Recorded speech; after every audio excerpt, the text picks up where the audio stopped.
मित्रों नमस्कार। बहुत दिन हो गया, फिर से शुरू करते हैं आपसे मुखातिब होना। आप देख रहे हैं मदगोश टॉक्स। हमने थोड़ा सा इसमें परिवर्तन कर दिया है। ये अब इसका नाम मदगोश टॉक्स उलूगलान हो गया है। हमारे पुराने चैनल को टर्मिनेट कर देने के बाद हमने सोचा कि चलिए फिर से रीस्टार्ट करते हैं। हमारे पड़ोसी देश में एक बहुत बड़ी घटना हो गई और मुझे लगता है हमारे पड़ोसी देश कई देशों में, जैसे हमने देखा कि बांग्लादेश में हुआ और नेपाल अशांत है ही है। नेपाल में जो आंदोलन हुआ, जो विद्रोह हुआ, जो क्रांति हुई, उसका नाम आया जेंजी आंदोलन। जेंजी का मतलब ये हो गया कि 1990-97 के बाद से वह जनरेशन जो इंटरनेट और सोशल मीडिया इस दुनिया से परिचित हुई और ये एक बड़ी आबादी कहा जा रहा है कि एक युवा वर्ग जो है एक बड़ी आबादी है जो इस आधुनिक दुनिया, इंटरनेट और सोशल मीडिया की दुनिया को जी रहा है। नेपाल में राजतंत्र था, राजतंत्र से वहाँ लोकतंत्र, एक क्रांति हुई, वहाँ लोकतंत्र पैदा हुआ और लोकतंत्र के बाद जो पार्टियां सत्ता में आईं, उन पार्टियों ने नेपाल के विकास के लिए उस तरीके से, उस संवेदनशीलता से काम नहीं किया है जिस संवेदनशीलता से उनको काम करना चाहिए। बड़े बड़े कंपनियों और कुछ ही लोगों के एकाधिकार में देश की पूंजी का जाना, उद्योगों का जाना और वहाँ पे जो नेपो किड्स, एक नया शब्द आया। हालांकि नेपोटिज्म से हम लोग परिचित हैं, भाई भतीजावाद, अपने ही परिवार के लोगों को आगे बढ़ाना। तो नेपो किड्स के बारे में आया वहाँ के। हालांकि सोशल मीडिया को बैन करना ट्रिगर पॉइंट हुआ, लेकिन उसके पहले से 99% जो क्रिएशन था स्टार्म का वो हो चुका था। वो 1% वो ट्रिगर पॉइंट का काम किया, सोशल मीडिया को बैन करना। और हर सरकार जो तानाशाही तरीका अपनाती है वो चाहती है कि सोशल मीडिया पे उसका कंट्रोल हो जाए, उसको बैन कर दिया जाए। एक छोटा सा काल बुलाया गया था एक संगठन के द्वारा और छोटे से काल शांतिपूर्ण प्रदर्शन था। हालांकि वे संसद में घुसने का काम करने लगे, कुछ लोग घुस भी गए। इसके बाद जो है सरकार ने गोली चलाने का आदेश दे दिया। 20 से लेकर 30 के आसपास मारे गए और यह जो है क्या कहते हैं, आग में घी डालने का काम हुआ। आग में घी डालने का काम हुआ, अर्थात नेपाल के युवा जो सोशल मीडिया बैन करने ट्रिगर पॉइंट पे इकट्ठे होते हैं, वो धीरे धीरे जो है इस हत्या के बाद, गोलीकांड के बाद नेपाल के युवा आक्रामक हो जाते हैं। और फिर आक्रामकता का हम लोगों ने परिणाम देखा कि प्रधानमंत्री से लेकर के जितने मंत्री हैं उनका एक बड़ा आरोप था कि नेताओं के लड़के इतने अमीर कैसे हो गए। नेता अमीर हो गए, कई सांसद विधायक हुए, उन्हें सुविधाएं मिली, बहुत सारी सुविधाएं मिली। सुविधाओं के चलते वो नेता अमीर हुए, उनके बेटे अमीर हुए, सारी संपत्तियों के मालिक उनके बेटे होते जा रहे हैं। और जो युवा वर्ग है वो ऐसे ही बेरोजगार पड़ा हुआ है। एडम स्मिथ एक अर्थशास्त्री हुआ करते थे, उन्होंने एक बार कहा था कि युवाओं को खाली बैठने न दें। अब चाहते हैं कि शांति रहे, अव्यवस्था ना पैदा हो, तो युवाओं को आप खाली न बैठाएं, युवाओं से गड्ढा खुदवाएं और गड्ढा पटवाएं ताकि उनकी एनर्जी विध्वंसक रूप से निगेटिव तरफ न चली जाए। तो ये एक अच्छा उदाहरण, ये सिर्फ उन्होंने एक रास्ता बताया था कि युवाओं को आप खाली न बैठाएं।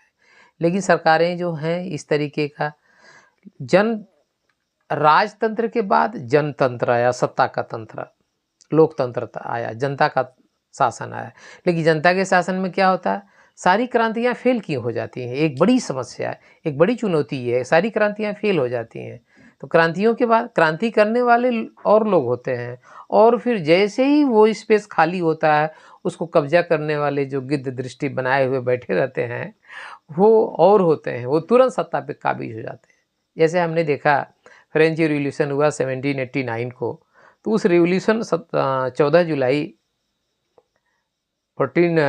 1789 को फ्रेंच रिवॉल्यूशन होता है। रिवॉल्यूशन के बाद क्या होता है, सत्ता पुनः उन्हीं अमीरों लैंडलॉर्ड कुलीनों के हाथ में आ जाती है, सेनापतियों के हाथ में आ जाती है। तो ये चालाक लोग हमेशा ताकत अपनी छुपा करके, बना करके, घात लगा के बैठे रहते हैं कि कोई भी क्रांति हो तुरंत उसको कब्जा कर लेंगे। भारत में हम लोगों ने देखा, इतने सारे क्रांतियाँ, इतने सारे आंदोलन हुए। आंदोलनों के बाद क्या हुआ, आज़ादी के बाद की बात कर रहे हैं, आंदोलन के बाद क्या हुआ, स्थिति और बदतर होती चली गई। आंदोलन के बाद क्या होता है, कुछ ऐसे लोग होते हैं जो कब्जा कर लेते हैं। फिर वहाँ पे 1789-91 में संवैधानिक तंत्र आता है। अंततोगत्वा फिर जो है रॉबस्पियर की सरकार आती है, और रॉबस्पियर की सरकार जो है वो कुलीनों को, अभिजात वर्ग को, जिसे हम धनी वर्ग, सामंत वर्ग कहते हैं, सेनापति वर्ग कहते हैं, उन लोगों को जो है मुकदमे चलवा करके गिलोटिन करवाना शुरू किया, गाजर मूली की तरीके से कटवाना शुरू किया, और फिर अंत में उसका भी हश्र वही हुआ। तो हमने ये देखा कि क्रांतियाँ विफल हो जाती हैं, इसीलिए एक जगह उसको कहते हैं कि क्रांतियों की ज़रूरत नहीं है, सतत सिविल सोसाइटी द्वारा सतत विद्रोह होते रहने चाहिए, जिससे कि परिवर्तन हो सके। लेकिन सरकारें ताकतवर होती हैं, छोटे छोटे विद्रोहों को समाप्त कर देती हैं, दबा देती हैं।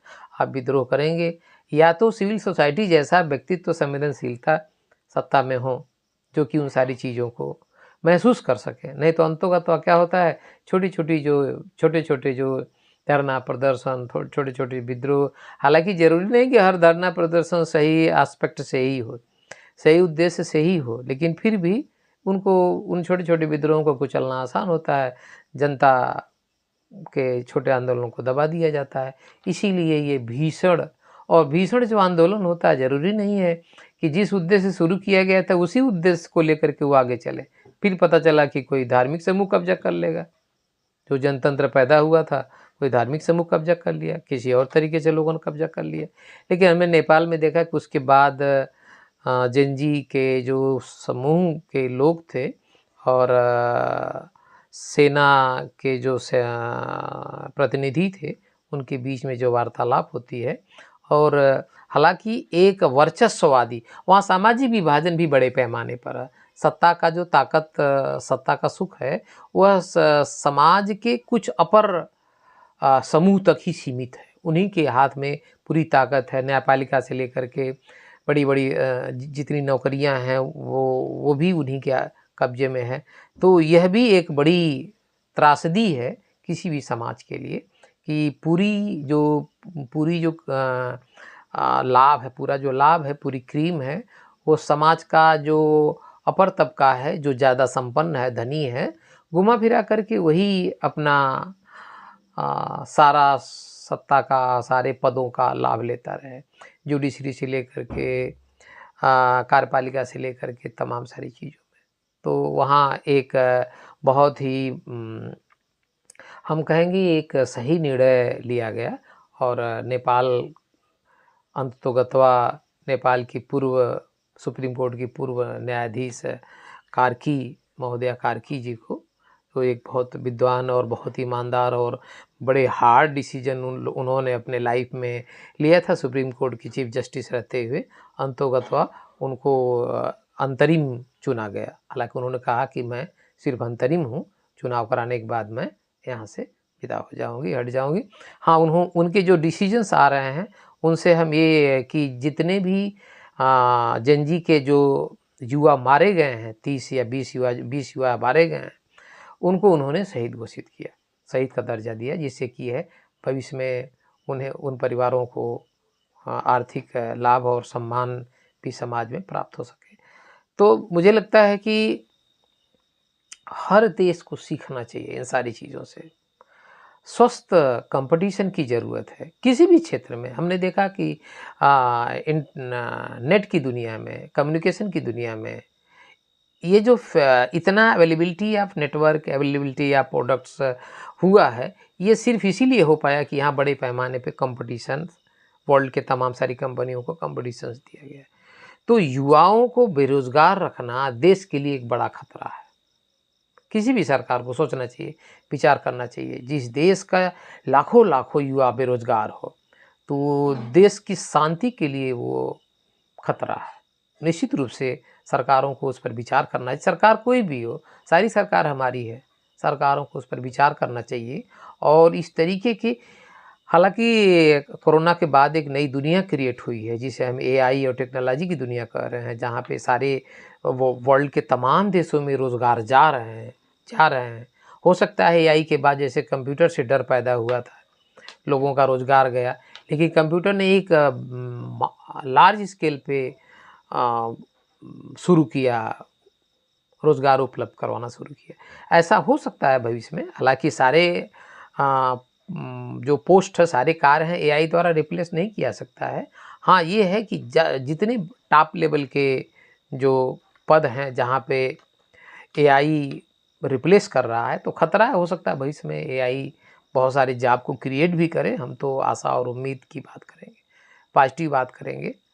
और सभी सरकारों को सबक लेना चाहिए। बहुत बहुत धन्यवाद आप सभी लोगों को।